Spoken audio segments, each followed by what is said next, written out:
Fala, meus queridos, tudo bem? Vocês estão felizes? Eu estou muito feliz e nós estamos gravando a nossa quinta aula, o quinto módulo. E o quinto módulo, hoje nós vamos aprender o que é o reino de Deus.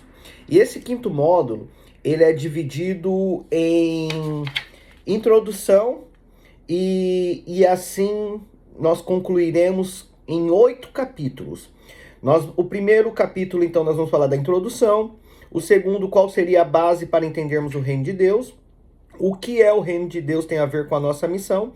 O evangelho e o reino de Deus. A revelação do reino de Deus. O reino de Deus como a última realidade da história. A graça do reino de Deus. E nós vamos concluirmos. E nós iniciaremos então na página 126 da nossa apostila e terminaremos na página 159, que o Senhor nos ajude. Vamos orar? Senhor, nós te agradecemos por esse estudo, pelo privilégio de termos em nossas mãos um conteúdo, Senhor, que irá gerar em nós cada dia mais a tua palavra, para nós nos tornarmos cada dia mais parecidos com Jesus e que nós venhamos, Pai, ter como base a tua palavra acima de todas as coisas, acima de tudo.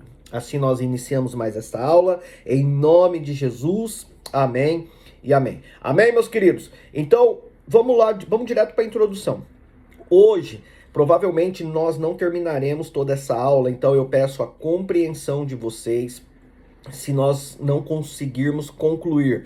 Vou tentar gravar em partes essa aula, para que nós possamos ter alcançar do conteúdo o máximo que nós pudermos, e eu espero que o Senhor me dê graças para poder em alguns pontos explicar a apostila de acordo com aquilo que o Senhor tem ministrado ao meu coração. Amém? Então vamos direto para a introdução. Chegamos ao quinto módulo do nosso curso e aqui usaremos e aplicaremos o conhecimento que já alcançamos durante os primeiros módulos. Lembrando, irmãos, façam as aulas. Por quê? Porque tudo vai contribuir. A partir de agora, todos os módulos que nós estudarmos, eles irão contribuir para o entendimento dos próximos. Então, todo esse estudo, por mais distinto que ele seja em cada uma das matérias, eles estão conectados uns aos outros. Então, nós precisamos estar aptos a aprender desde o princípio. Não adianta nós pularmos as aulas, amém? Entender a complexidade do reino de Deus não é uma tarefa fácil. Por isso, precisaremos aplicar toda a nossa atenção nessa matéria. Jesus disse que o reino estava próximo, mas também ele disse que estava entre nós. E ele também falou que o reino estava dentro de nós. E disse que o reino não era aparente. E por fim, Paulo trata o reino como um lugar quando diz que algumas pessoas ficarão de fora. Afinal, é um lugar ou não? Está próximo ou dentro de nós? É aparente ou não? Nossa expectativa é trazer clareza nesse tema, a fim de respondermos essas e muitas outras questões. E que Deus nos ajude. Então vamos lá. Qual seria a base para entendermos o reino de Deus? Muitas das vezes, em diversos estudos, obviamente, futuramente, se assim Deus permitir, nós iremos realizar outros estudos. E alguns estudos serão baseados em livros, obviamente, livros cristocêntricos, né? Como a base, o evangelho, como base a Bíblia. Mas esse estudo que nós estamos realizando, na qual nós estamos aqui gravando, liberando para a igreja, ele é totalmente bíblico. Então, a base para nós entendermos, a base para entendermos o reino de Deus é o Evangelho de Jesus Cristo. Não existe outro livro. Esse estudo ele é tão incrível que nós estamos realizando aqui. Obviamente, nós não descartamos a hipótese de livros incríveis que homens cheios do Espírito Santo e do conhecimento bíblico escreveram. Nós não estamos aqui de maneira nenhuma depreciando. Mas esse estudo, ele se baseia naquilo que é a primícia, aquilo que é a base, aquilo que é o principal. Então, para nós entendermos e para nós realizarmos esse estudo, nós só usaremos a Bíblia como a base, amém?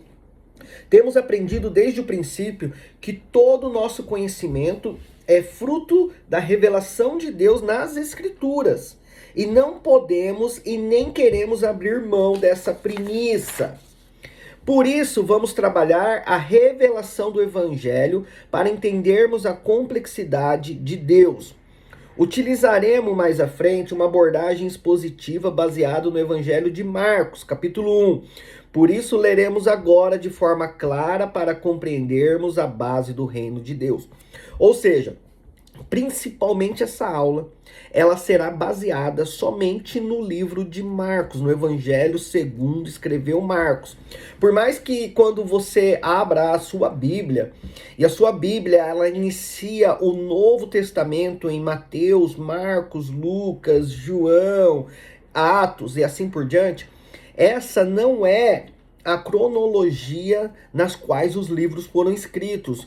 O primeiro evangelho a ser escrito foi o evangelho de Marcos. Então, partindo do primeiro evangelho escrito por um dos discípulos e apóstolos de Jesus, então nós precisamos entender o quê? Que Marcos o evangelho de Marcos vai ser a base do nosso estudo hoje. Então vamos lá. Princípio do Evangelho de Jesus Cristo, Filho de Deus. Conforme está escrito na profecia de Isaías: eis aí envio diante da tua face o meu mensageiro, o qual preparará o teu caminho.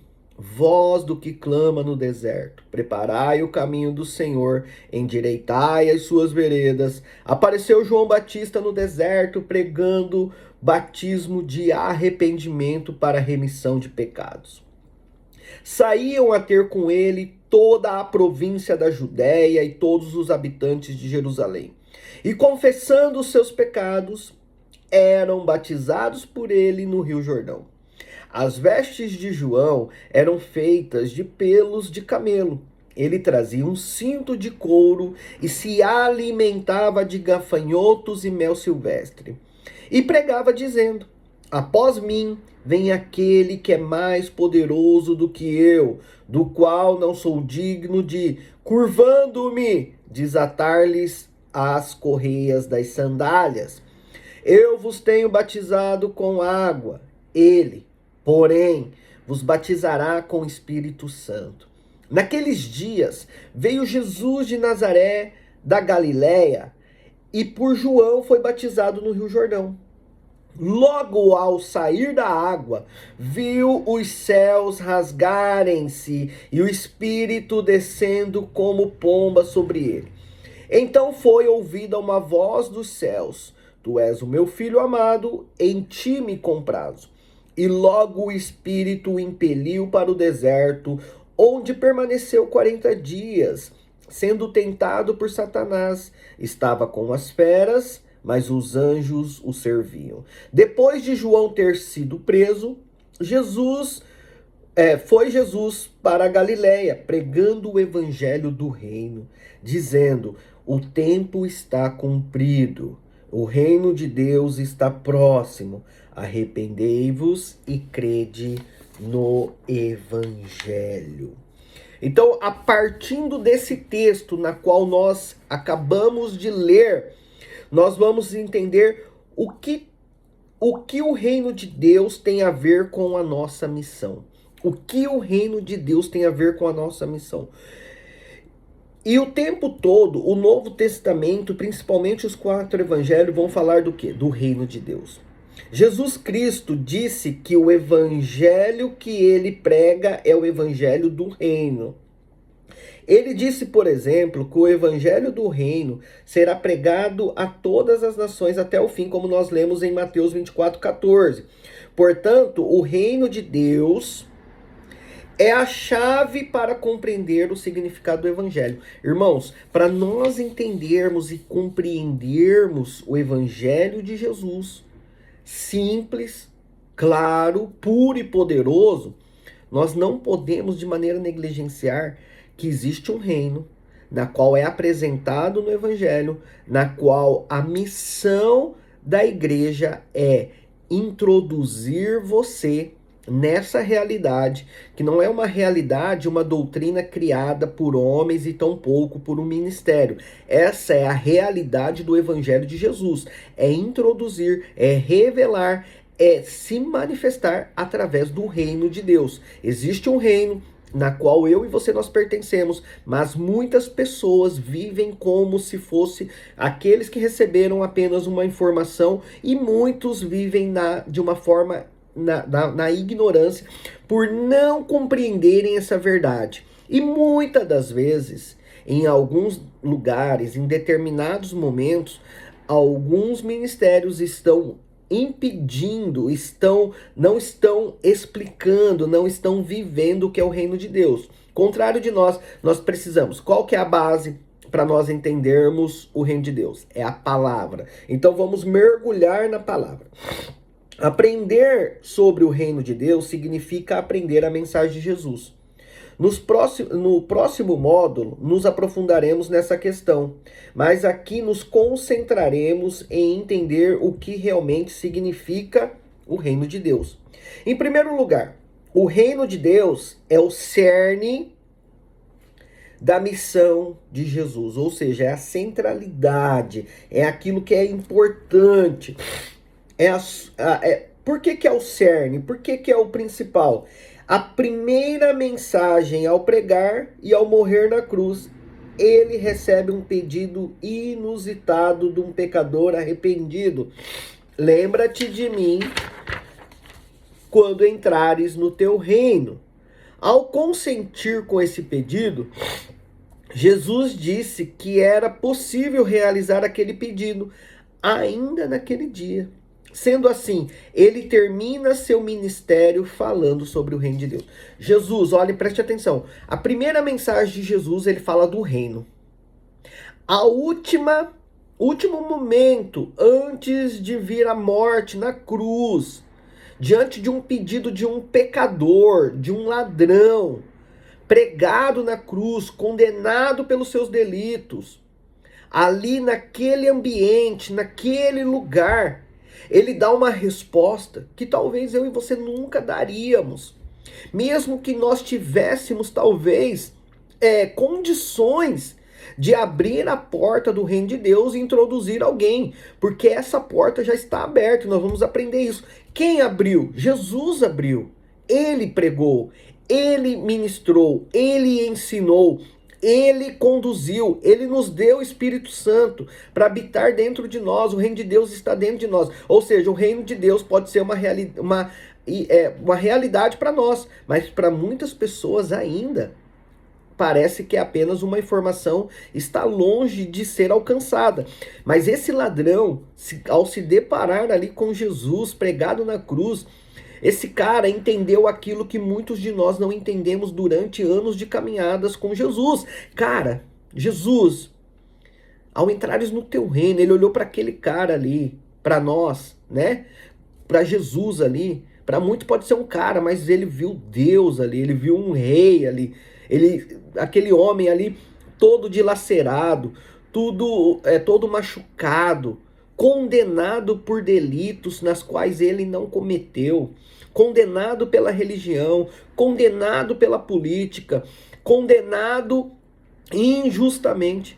Esse homem viu algo que muitos de nós, durante anos de caminhada, nós não entendemos ainda. Ele olhou e viu um rei coroado, um rei entronizado. Ao entrares no teu reino, lembra-te de mim. Jesus automaticamente, imediatamente, ele dá a resposta. Hoje mesmo entrarás comigo no meu reino. Ou seja, existe um reino, meus irmãos. Existe um reino na qual não é somente uma proposta de um ministério. Essa é a proposta do Evangelho de Jesus. O reino de Deus é a base da mensagem de Jesus. Esse tema não era tratado no Antigo Testamento. Em Gênesis, vemos um reino com Deus, onde Deus e o homem se relacionavam em comum e diariamente. Mas o pecado estragou tudo. É óbvio que já sabemos e estudamos profundamente em módulos passados, que Deus, em sua onisciência, já sabia previamente dos movimentos do homem no pecado e por isso preparou de antemão a salvação, ainda antes de dizer haja luz. Creio que essa matéria já tenha sido compreendida por todos que fazem esse curso. Agora, ao analisar o ministério de Jesus pelo Evangelho, percebemos que o reino de Deus começa e termina sendo o tema da sua missão. Com isso, entendemos que 2000 anos atrás, o Evangelho era algo muito maior do que apenas o plano da salvação. Percebemos que o evangelho pregado por Jesus desde o início era muito maior que apenas uma explicação do plano de salvação que todos nós sabemos e pregamos. É bem tranquilo abordar um plano de salvação soteriológico para qualquer pecador. Você pode começar, por exemplo, dizendo que todos pecaram e todos carecem da glória de Deus. Óbvio. Irmãos, deixa eu te falar, nós já estudamos o plano da salvação. Nós já sabemos por que fomos salvos. Por que Jesus morreu? Quem não fez esse curso, faça. Nós temos, acho que gravado ainda, muito bom esse curso. Entendemos por que somos salvos.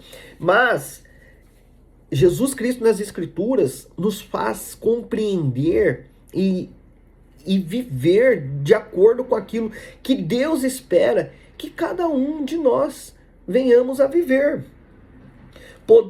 Percebemos que o evangelho pregado por Jesus desde o início era muito maior do que apenas uma explicação de plano de salvação, e todos nós entendemos, amém? E depois, você pode dizer também que Deus amou o mundo de tal maneira que deu seu Filho unigênito para que todo aquele que nele crê não pereça, mas tenha vida eterna.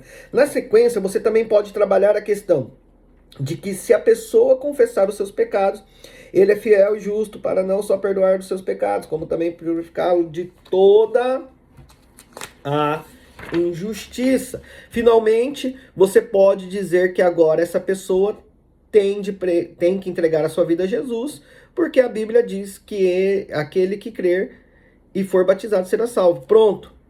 Nós explicamos em poucos minutos, em poucas frases, o plano da salvação. Todos pecaram, todos precisam da glória de Deus. Nós explicamos que Deus amou o mundo de tal maneira que deu seu Filho para que todo que nele crê não pereça, mas tenha vida eterna. Nós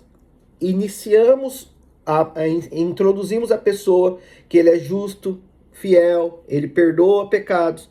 Levamos a pessoa a confessar a Jesus e crer e ser batizado.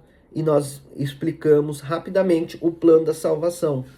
Mas o evangelho começa falando sobre o reino de Deus. E na abordagem de Jesus, que é o nosso foco aqui no curso, falar sobre o reino de Deus significa envolver o ser humano todo e não apenas sua salvação escatológica ou espiritual. O ser humano é corpo, alma e espírito. Então a pergunta é: o que o evangelho tem a dizer para o espírito do homem?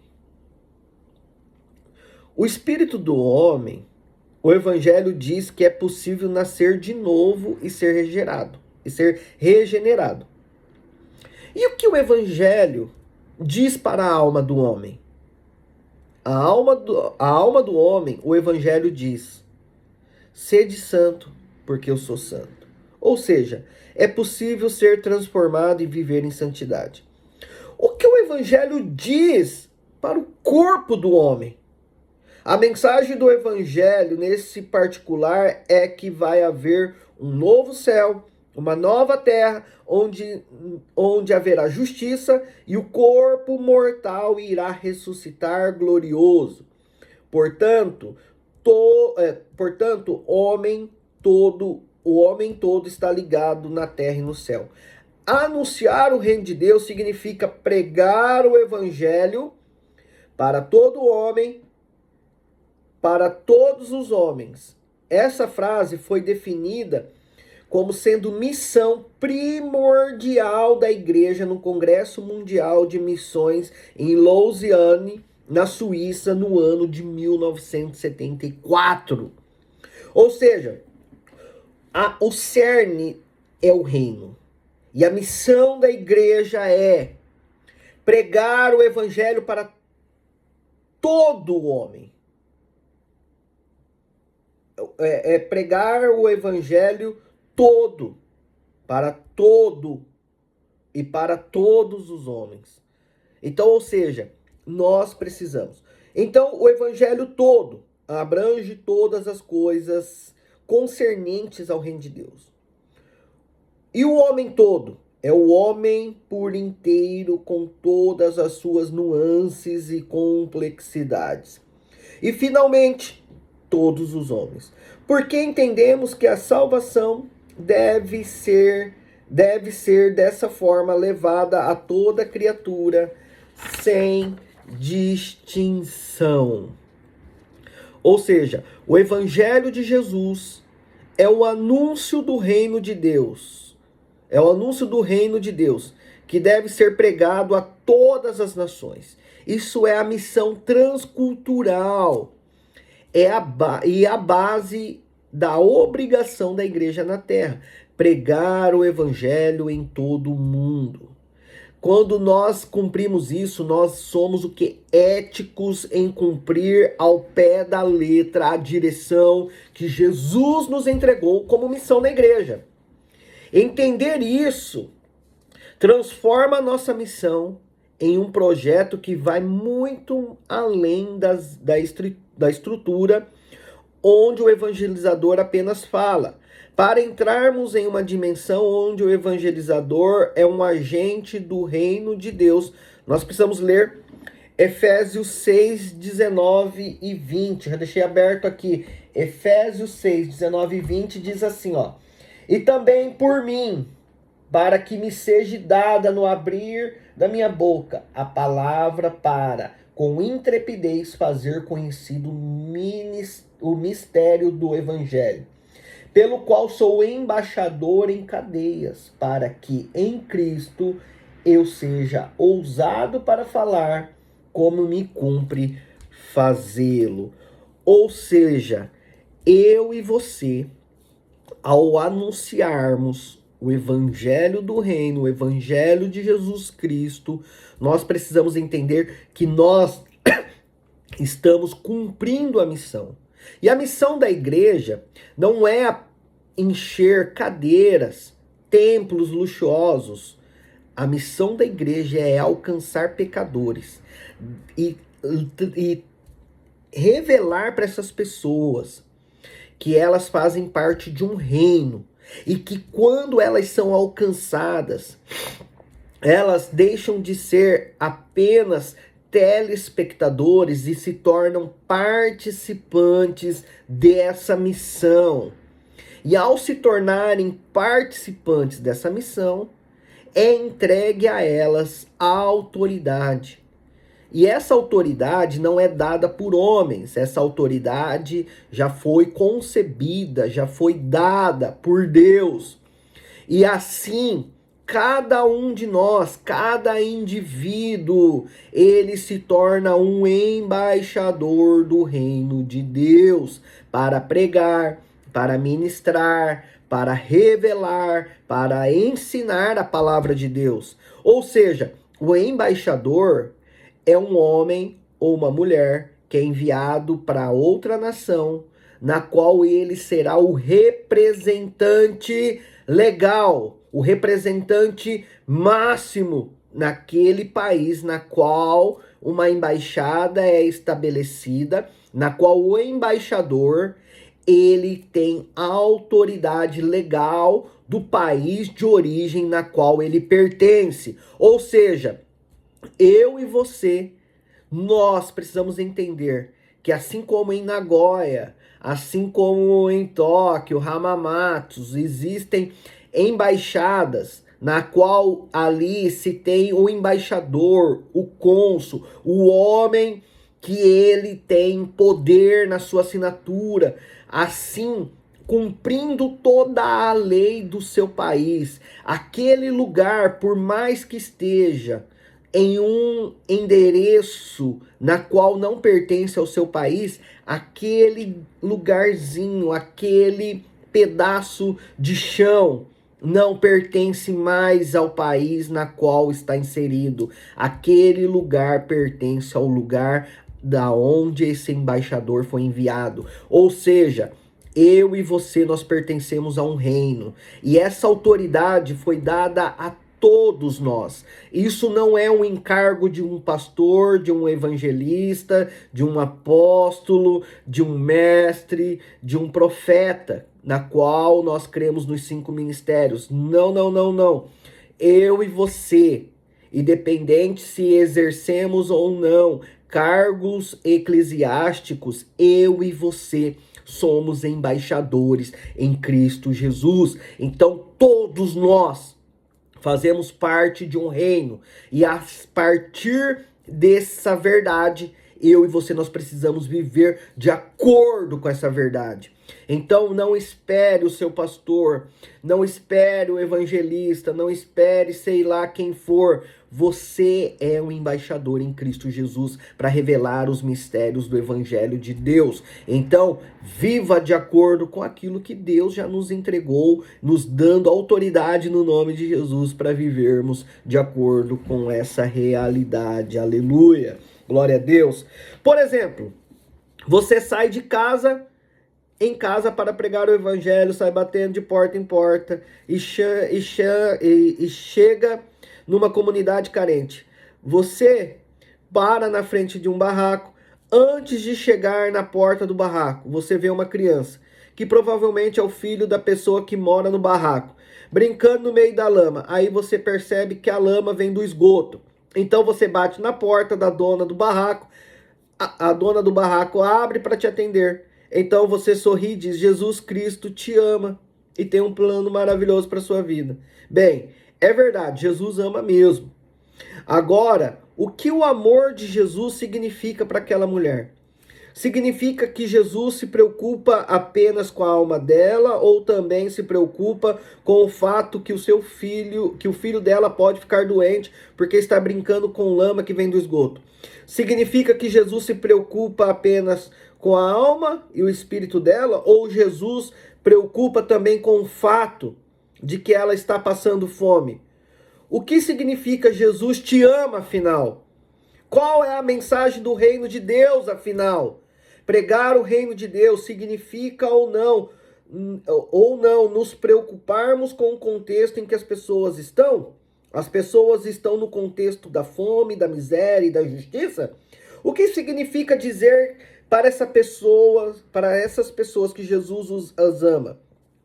E para compreender isso, é preciso ter fundamento no reino de Deus. Só assim as pessoas poderão entender a expansão, o significado do evangelho. Só assim os pecadores entenderão a mensagem, a boa nova, que, como sabemos, é o significado que aprendemos pela palavra do evangelho, que é uma boa notícia, boas novas. Mas qual seria a boa notícia que você tem para aquela família? Diante disso, é preciso termos o reino de Deus como a chave para entendermos o evangelho. Se a nossa proposta nesse curso é conhecer Jesus nas Escrituras, então vamos mergulhar no texto em busca dessas respostas. O evangelho do reino de Deus. O que é o evangelho? O evangelho do reino de Deus. Inicialmente, aplicaremos uma abordagem expositiva em Marcos 1 para compreendermos o cenário e a complexidade para a chegada do reino de Deus. Princípio do evangelho de Jesus Cristo, Filho de Deus. Marcos 1:1. A palavra evangelho, como falamos, significa boas notícias, boas novas. O evangelho não era uma palavra desconhecida no tempo de Jesus. Na verdade, ela já era usada pelo Império Romano. Era usada para anúncios sobre os movimentos do Império Romano. Por exemplo, o nascimento do herdeiro de César, ou mais uma vitória de César, ou mais um território conquistado. A palavra evangelho não era uma palavra desconhecida, era uma palavra comum que os romanos usavam quando queriam dar as notícias do reino. Então eles entendiam que todas as notícias do reino de Roma eram boas notícias. Jesus redefiniu o termo ao usá-lo para anunciar-se a si mesmo como o grande evento da história humana. Então Jesus Cristo pegou o termo que os romanos usavam para falar do império e passou a usá-lo para falar de si mesmo, daquilo que ele trazia e principalmente da mensagem que ele trazia. A partir de Jesus, boa notícia não tinha mais nada a ver com os poderosos. Para os romanos, boa notícia tinha a ver com o poder de Roma. Mas a partir de Jesus, boa notícia não tinha mais nada a ver com os políticos, não tinha mais nada a ver com os que exercem domínio sobre os povos, seja domínios políticos, seja domínio econômico, seja domínio religioso. Boas novas, boa notícia, não tinha mais nada a ver com esse tipo de poder. Vamos fazer uma pausa aqui. Infelizmente, parece que em alguns momentos nas quais nós nos encontramos, em alguns momentos, em algumas circunstâncias, parece que as boas novas estão sendo invertidas e corrompidas, comparando como boas novas em conquistas, poder, autoridade, como se diz, evidências, engajamento. Não, meus irmãos. Nós vamos aprender que boa notícia, boas novas, passou a ser o comunicado de que o reino de Deus estava chegando. E com ele viria uma mudança profunda em todos os aspectos da vida dos homens, com o objetivo de resgatar o ser humano de todas as trevas e de recuperar a dignidade dos homens alvitados e corrompidos em todos os sentidos, tendo em vista igualdade e justiça. Jesus mudou então o conceito do termo evangelho. Evangelho, então, é boas novas, mas não as boas novas que os homens conquistaram, mas as boas novas que Cristo conquistou, entregou, habilitou e nos enviou para assim vivermos. Então, quando nós pregamos o evangelho, nós estamos trazendo boas novas para aqueles que se encontram no meio do caos, perdidos em seus pecados, delitos, e que assim essas boas novas não tem a ver com cada um de nós, não tem a ver com o ministério local, tem a ver com aquilo na qual Jesus, sendo homem, mas sendo 100% Deus, entregou para meros pecadores como eu e vocês anunciarem essa verdade. E ao anunciar, nós nos tornamos participantes, e ao nós nos tornarmos participantes, nós nos tornamos responsáveis, e quando nós nos tornamos responsáveis, nós viveremos de acordo com a verdade e a revelação das boas novas de Jesus. Depois de Jesus, boas novas não tinha mais a ver com poder, tinha a ver com transformação. Nós falamos isso sobre o módulo 2, ao abordarmos Jesus como a base da nova identidade do salvo. Evangelho era o comunicado de todos os atos e práticas do serviço ao próximo, com o objetivo de resgatar o ser humano das trevas e recuperar a dignidade dos pecadores. E a primeira lição que nós encontramos ao fazer essa leitura é que nós temos de enfrentar todas as formas de império, opondo ao padrão do poder, o novo padrão que é o padrão do reino de Deus. Então, baseado no versículo 1, a grande lição que nós temos é: temos de nos opor aos impérios e todos os impérios que estão privilegiando o poder em detrimento do serviço. Temos de privilegiar o serviço a Deus, o serviço aos seres humanos. Por isso é que Jesus chama de boas novas. O Evangelho, portanto, é o que resgata o ser humano de fato e o que presta serviço ao ser humano, o que resgata o perdido e tira os homens das trevas e também tira as trevas dos homens. Olha, irmãos, isso aqui, meu Deus, é uma grande verdade. Nós precisamos sim resgatar os perdidos. E tirar o quê? Os homens das trevas. Nós tiramos muitas das vezes. Agora, é outro critério tirar as trevas desse homem. Então, o Evangelho de Jesus tem poder para isso. Não é na persuasão e na força humana, mas em nome de Jesus Cristo, pelo poder das boas novas, esse sim, nós podemos sim tirar os homens das trevas e também tirar as trevas dos homens. Seguindo então para o segundo versículo. Conforme está escrito na profecia de Isaías: eis aí envio diante da tua face o meu mensageiro, o qual preparará o teu caminho. Marcos 1:2. Lembrem-se, nós vamos basear esse estudo, principalmente esse módulo, em todo o capítulo de Marcos, capítulo 1, passo a passo, versículo por versículo. Esse texto diz que o mensageiro de Deus iria preparar o caminho do Messias.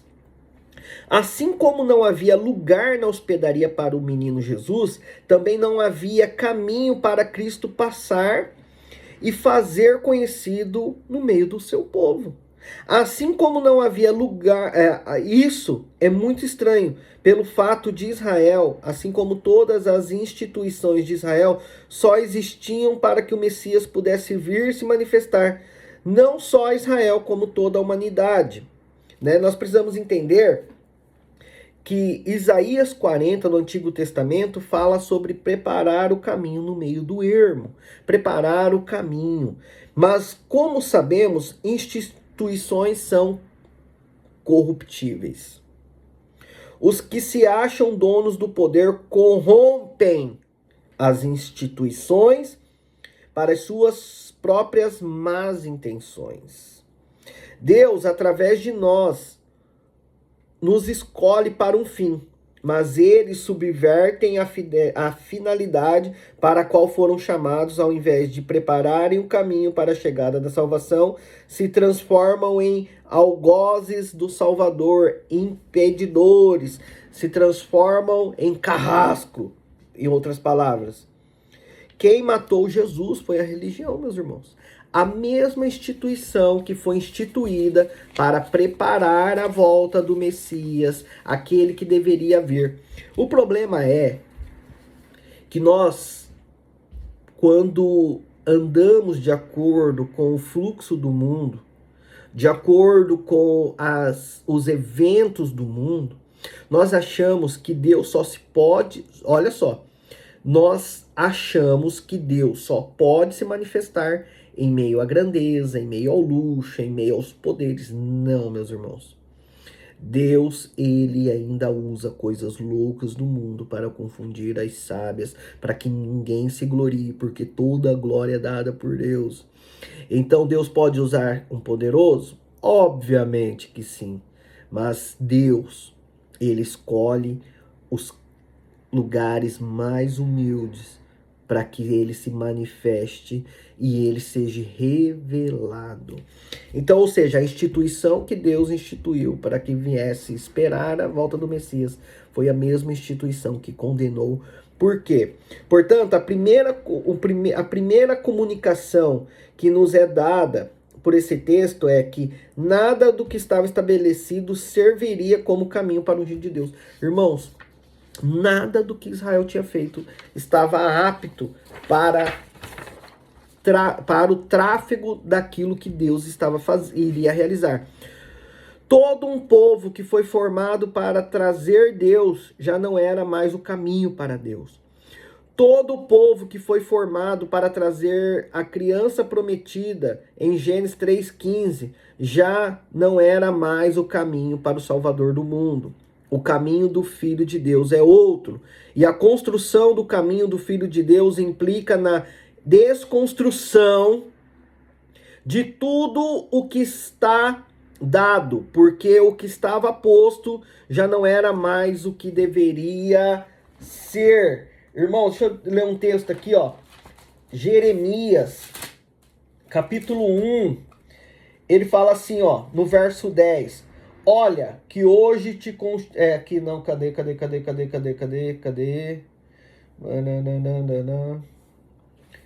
eu ver aqui, meus irmãos. Tá aqui, ó. Olha que hoje te constituo sobre as nações e sobre os reinos, para arrancares, para derribares, e para destruíres e arruinares, e também para edificares e para plantares. Meus irmãos, entendam uma coisa. Vamos entender um princípio aqui. Jeremias, capítulo 1, verso 10, nem estava no nosso estudo, mas obrigado, Espírito Santo, me veio aqui, ó. Deus, ele não vai fazer nada em algo na qual ele não aprova. Então, muitas das vezes, nós não vamos compreender a movimentação de Deus porque nós achamos que aquilo que nós construímos tem muito valor.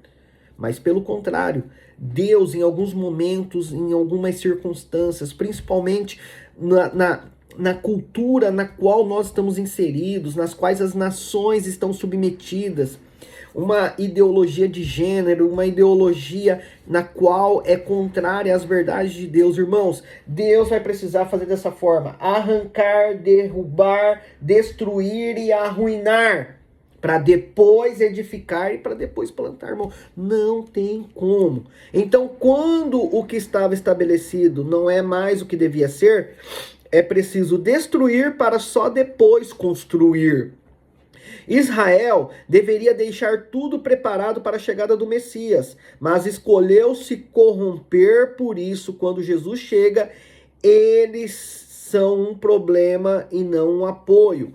Sabemos que Deus não foi pego de surpresa lá em Israel. Ele apenas decidiu por outra construção. Deus abriu mão dos poderosos.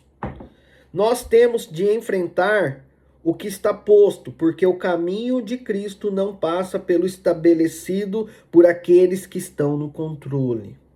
O caminho de Cristo passa pelo compromisso de Deus para com os pobres, os necessitados e os angustiados. Então, ou seja, o verso 3 diz aqui: voz do que clama no deserto, preparai o caminho do Senhor e endireitai as suas veredas. Voz do que clama no deserto. O versículo 3 diz: voz do que clama no deserto, preparai o caminho do Senhor e endireitar as suas veredas. Voz do que clama? É uma pergunta para nós. Voz do que clama? Quem está no deserto e que precisa de voz e de porta-voz? Deus. João Batista, ele emprestou a voz para Deus. Prestem atenção. João Batista emprestou a voz para Deus. Quem está no deserto e que precisa de voz e de porta-voz? Deus. Então, quem está no deserto? Deus está no deserto. E ele precisa de vozes para anunciar o evangelho do reino.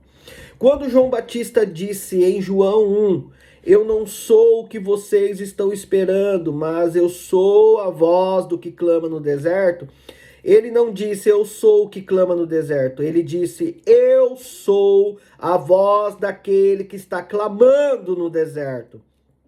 Quem está clamando no deserto? Deus. Por quê? Porque Deus mudou o endereço. Deus saiu do templo. Em Lucas em Lucas explica no capítulo 3 de seu livro que o templo tinha se corrompido. Olha isso daqui, meus irmãos. No 15º do ano do reinado de Tibério César, sendo Pôncio Pilatos governador da Judéia, Herodes, tetrarca da Galiléia, e seu irmão, tetrarca da região da Itureia e Traconites, e Lusiânias, tetrarca de Abilene, sendo sumos sacerdotes Anás e Caifás, veio a palavra de Deus a João, filho de Zacarias, no deserto. Deus, ele mudou de endereço. Ele muda o endereço.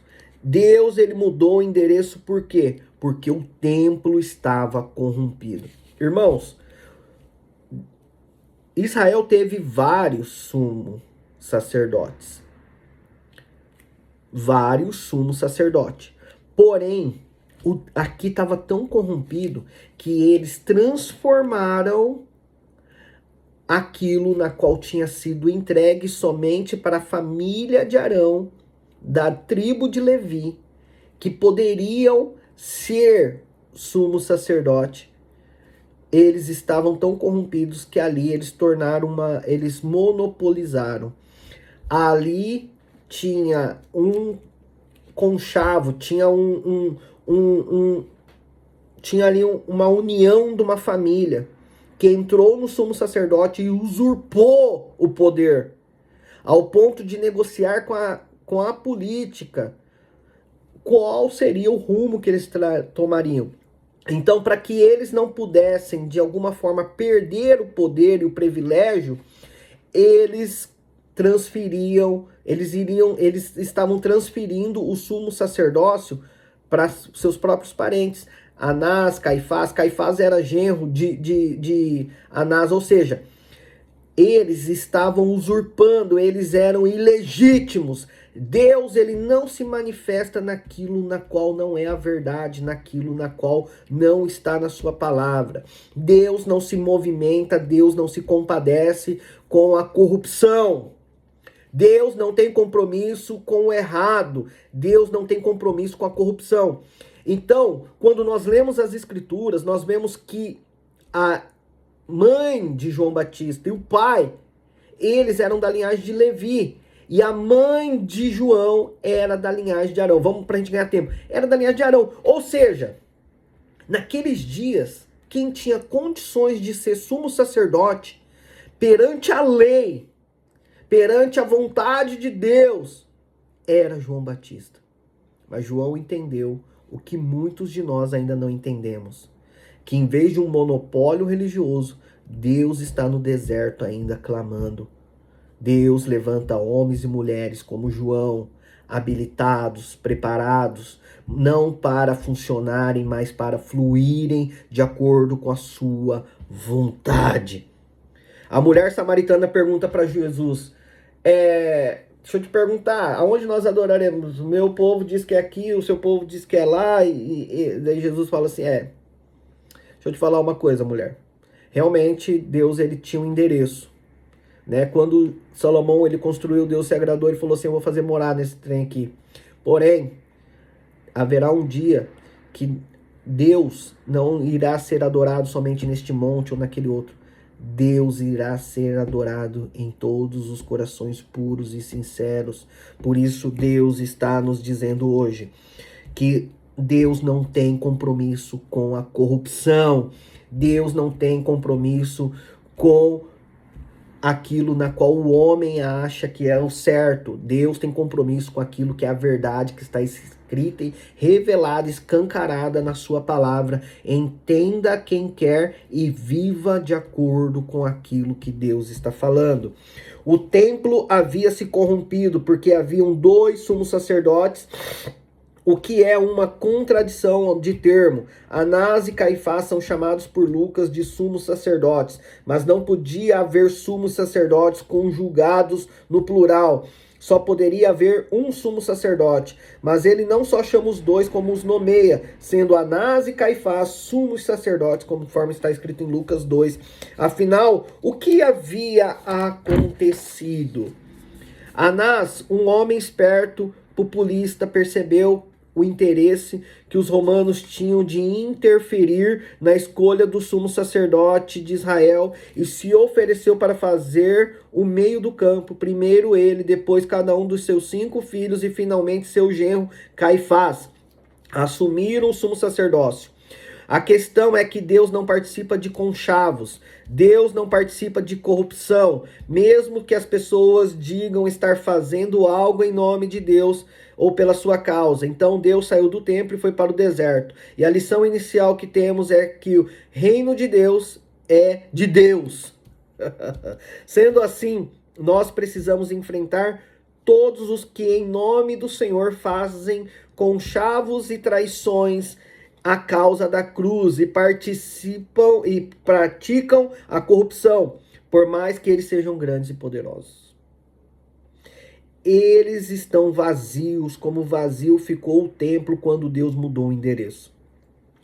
Tudo que eles fazem não tem sentido algum, como sem sentido ficaram todos os rituais do templo, porque Deus não estava mais lá para apreciá-los ou para recebê-los. A lição desse texto, a lição de João Batista é que nós temos de enfrentar os impostores, porque Deus tirou deles o amparo. Aí o texto continua: vós do que clama no deserto, preparai o caminho do Senhor, endireitai as suas veredas. O que significa preparar o caminho do Senhor, endireitar as suas veredas? Significa que o Cristo não poderia andar pelos caminhos de Israel, não por aquele Israel. Aquele Israel não servia. Aquele era o caminho do conchavo com os romanos, com os donos do poder. Aquele era o caminho da politicagem, da corrupção. Era o caminho da busca de interesses particulares. Não era um caminho direito. O Messias não poderia usar aquelas vias para se manifestar.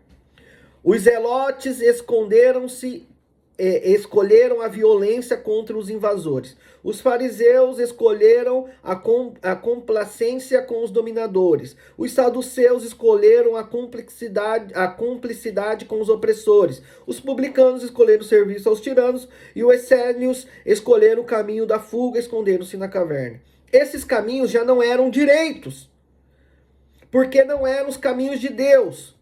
O Salvador não poderia apresentar-se por meio de nenhum desses caminhos. Deixa eu te falar aqui. Nós poderíamos colocar aqui a church dos zelotes, a church dos fariseus, a church dos saduceus, a church dos publicanos, a church dos essênios. Eu estou falando da igreja que essa linhagem de religião não servia mais para Deus porque estava corrompido. Esses caminhos já não eram direitos porque não eram os caminhos de Deus. O Salvador não podia apresentar-se por meio de nenhum desses caminhos. O Messias tem uma mensagem de reconciliação para todos, mas só anda pelo caminho de Deus. Deus, ele quer alcançar todos, irmãos, mas Deus em nenhum momento vai refutar a sua palavra. Deus em nenhum momento vai adulterar a sua palavra.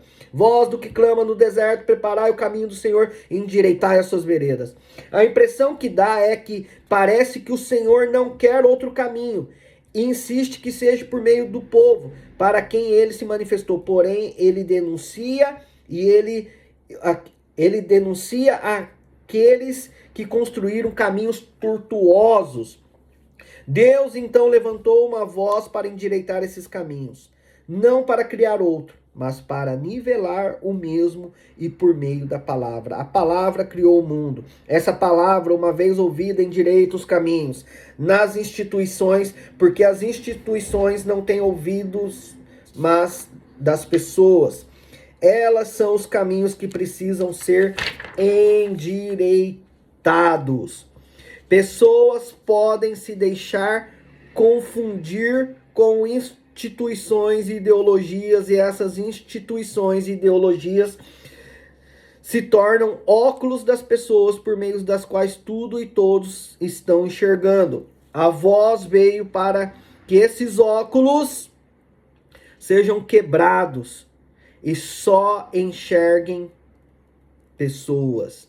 Ou seja, a voz veio para que esses óculos sejam quebrados e as pessoas só enxerguem pessoas.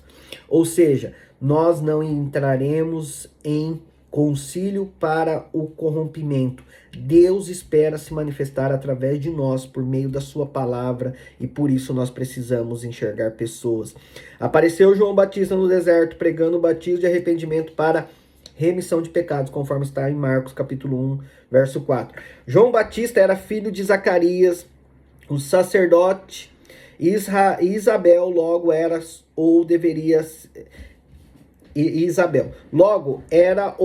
ser o sacerdote porque era o filho do sacerdote. Filho do sacerdote era sacerdote. Essa era a lógica. Mas ele não estava mais no templo, porque a religião havia se corrompido. Ele deveria ser sacerdote. Aliás, ele poderia ser o sumo sacerdote, porque Isabel, a mãe dele, era da família de Arão. Nos dias de Herodes, rei da Judéia, havia um sacerdote chamado Zacarias, no turno de Abias. Sua mulher era filha de Arão e se chamava Isabel, conforme está em Lucas capítulo 1, verso 5. Para ser sumo sacerdote em Israel, não bastava ser da tribo de Levi, tinha que ser da família de Arão. João Batista era o filho do sumo sacerdote Zacarias e de Isabel, que era da família de Arão. O João Batista deveria ser o sumo sacerdote. Irmão, deixa eu te falar uma coisa. Isso não é algo que a gente precisou criar. Isso aqui, a Bíblia está sendo explícita. Então, quem era para ser o sumo sacerdote naqueles dias era João Batista. E João Batista já não estava mais naquele fechamento de corrupção. Ele ouviu algo de Deus e ele emprestou a voz dele no meio do deserto. Então Deus mudou o endereço. Deus não estava num templo, Deus estava no deserto. Só que na corrupção esse cargo estava nas mãos dos romanos, porque Anás e todos os que por ele pôs no ofício estavam a serviço do império e tomaram o templo. Quando a corrupção e a politicagem tomaram o templo, Deus foi para o deserto e levou o seu sumo sacerdote com ele. Já temos aqui uma lição sobre o reino de Deus. Deixemos-nos levar pelo Senhor para o deserto, onde ele se encontra. E deixemos-nos ser a voz daquele que clama no deserto. Recusamos-nos participar dessa vergonha que expõe o nome de Jesus ao ridículo. Saiamos ao deserto, que é onde Deus está clamando, e sejamos sua voz. Saíam a ter com ele toda a província, todos os habitantes de Jerusalém, confessando seus pecados, e eram batizados por ele no Rio Jordão, conforme está em Marcos capítulo 1, verso 5. Ou seja, nós precisamos entender, meus irmãos, eu vou gravar em 2 vezes, ainda tem muito conteúdo para nós lermos. Nós vamos parar aqui então. O próximo vídeo eu vou partir daqui, a partir de Marcos capítulo 5. Vou deixar até anotado aqui. Então, a partir de Marcos capítulo 5, nós daremos continuidade nessa aula. Então, essa aula é incrível, meus irmãos. Olha que lindo.